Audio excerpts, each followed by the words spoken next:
Ward.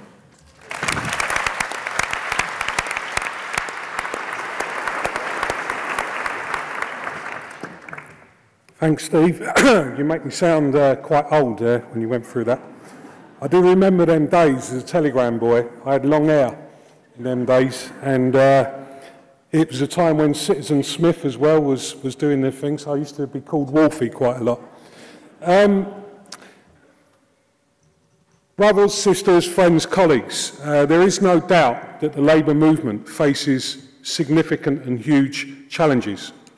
We're going to see 5 more years of government austerity that is driving deeper and deeper inequality and poverty.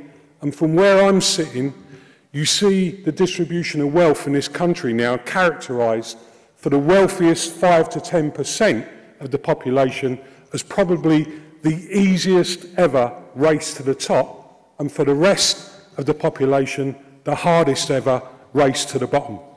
You see the trade union bill, shocking, not just because it attacks workers' rights and our civil liberties, but also because, again, from where I'm sitting, from what I've seen in the world of work today, I would have to describe what's going on in Britain's world of work today as the worst and most harshest period for workers that I've seen in my lifetime. And you've got that most basic of rights that any modern society would stand up for, which is to have a decent roof over your head. Well, actually, whether it's social housing, whether it's private rented accommodation, whether it's owning your own property, it is out of reach in this country today for millions and millions of people. It's little wonder against that background that we're seeing more and more people asking the questions, what sort of society are the Tories really building? And more to the point, in whose interests are they building it?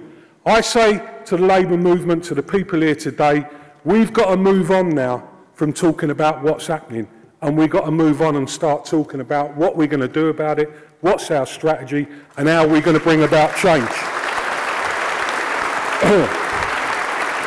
There's 3 things, 3 ideas I want to put forward as the core of what we need to do. 1, we have to continue to build a social movement against austerity. And I take my hat off to the people in the People's Assembly for the work that they've done. The CWU worked with the People's Assembly in Manchester. We had a fantastic experience, a fantastic event, and we need to build that movement and reach out. People have spoken about getting behind the Labour leadership.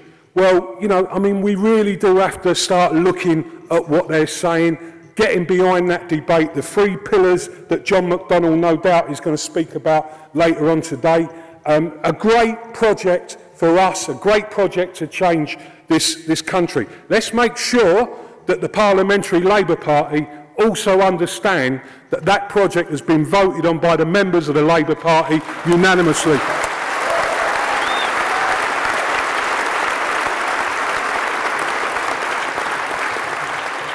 Secondly, we need to reassert trade union values in this country.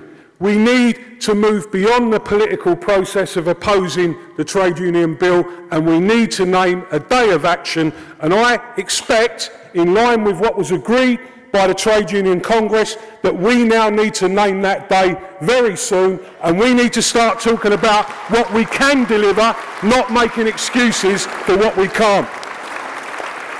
I want to see 6 million trade unionists in the country receive a letter from the TUC General Secretary with all of the co-signatories of all the General Secretaries writing out, saying and naming when that day is.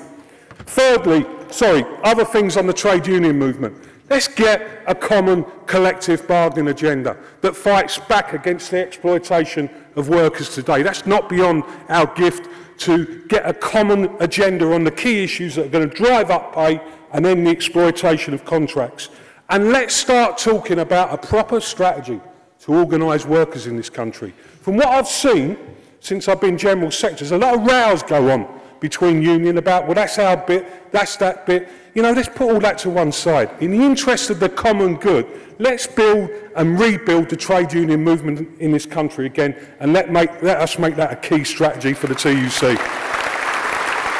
Finally, Labour need a flagship policy, and I would put forward that it's time to build a new deal for workers in this country.